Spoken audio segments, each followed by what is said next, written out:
suddenly you make the next decision, don't you? So, and you made that decision to take crack, to try it, or to get on it, or what was? It's just to try. I mean, I was hanging around with older lads. They was like 27 years old, and I was 15.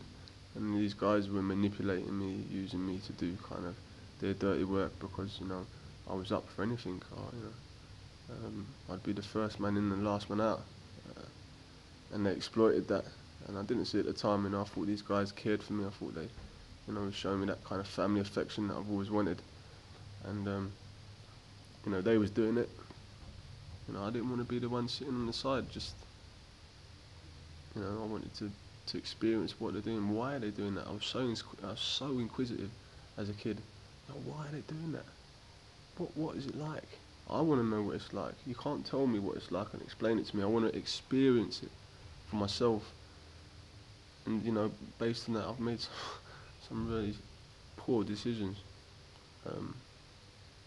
And here we are, 4.5 years down a prison term, with the prospect of how many more to come? Just under 2 years left, out of a 9. 6 years I would have done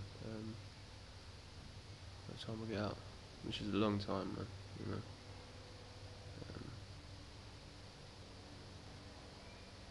You never think that when you're young and you're doing all these things, you're carrying knives and you're taking smoking cannabis or whatever, you never think that it's going to lead to this. You think that you're untouchable, that you're never going to get caught, or you're above the law, and it's just pain. It's painful experience in existence. It's heartache. It's loneliness. It's suffering. It's not glamorous and it's not clever.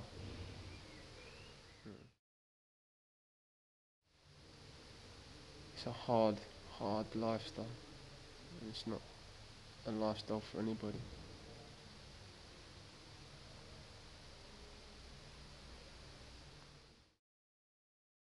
So now, by the time you're 16, Marvin, you're well disengaged from a focused life on a good tack. Yeah. You've got a story that will typify what was going on.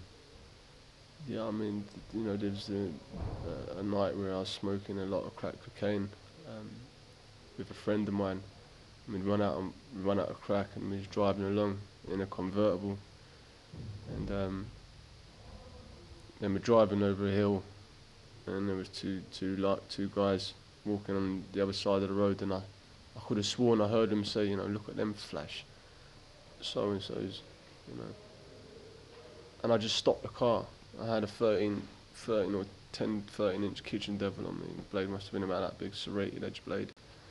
And I had it down the front of my trousers here. And I stopped and I got out and I sat on the bonnet waiting for them to come down. And when they came down, I said to them, what was that you said to me? Because it's paranoia, the crack, that when I was smoking it, I was severely paranoid. I thought everyone was talking about me. And my friend was saying, "No, leave it." They never said nothing. They never said nothing. And they come up, and when they come up to me, I said, "What did you say?" And they said, "We didn't say nothing." I said, "No, you said something. I heard you say something. What did you effing say?" And they said, "Nothing." I said, "You know what? I want your wallet. Get your wallets out now." And one of them was a big lump, and the other one was about my stature. And the little one said to the big guy, "Don't give him nothing." And here I was, thrown in a situation where I've got a 13-inch knife on my hands, and this guy, I've just demanded his wallet, and he's not going to give it to me. And I didn't even think about it. I just swung. And there was a lot of blood everywhere, And I got back in the car and just drove off. And that's the reality of this, carrying a knife, and that's the reality of taking drugs. And you do things, you don't even think about doing them, you don't think about the consequences or anything. They just happen in a flash, and you think, wow, what was that?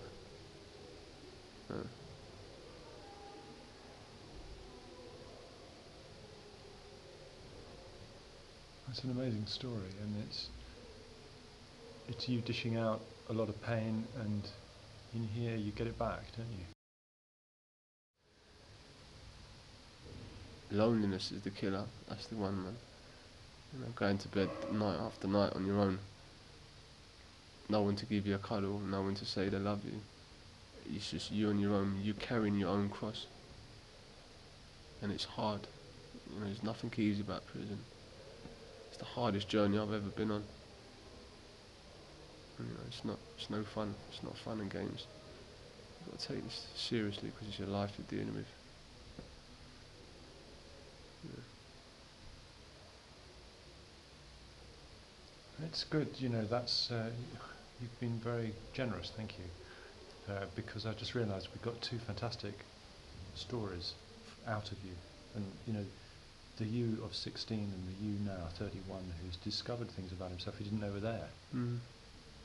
So by 16 you turned you into things that you didn't know were there. And by 31 you're turning yourself into things you had no idea were there. Yeah. The adult Totally. you, not a clue. And it's fantastic what you're showing yourself, let alone the world. It's fantastic what you're showing yourself. Yeah.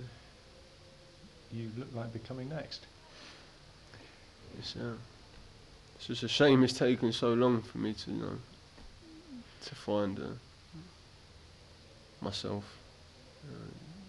Sometimes you have to endure things in life. Sometimes you have to go through trials and tribulations and hardships for us to, you know, see what our real potential is. And it's just that my story is just, I've done it the hard way. You know. Yeah, you have, Marvin.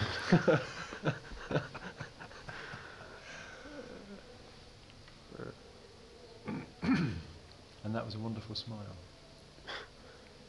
That was a very big burst of sun just came through there. Yeah, don't smile much in this place, I'll tell you. No, I bet you don't. No. Particularly since they're built on the football pitch.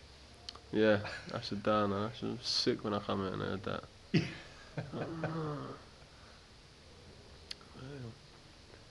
So it's 5-a-side, not 11-a-side. It's 5-a-side, it's not 11-a-side. I ain't got so much time on the ball.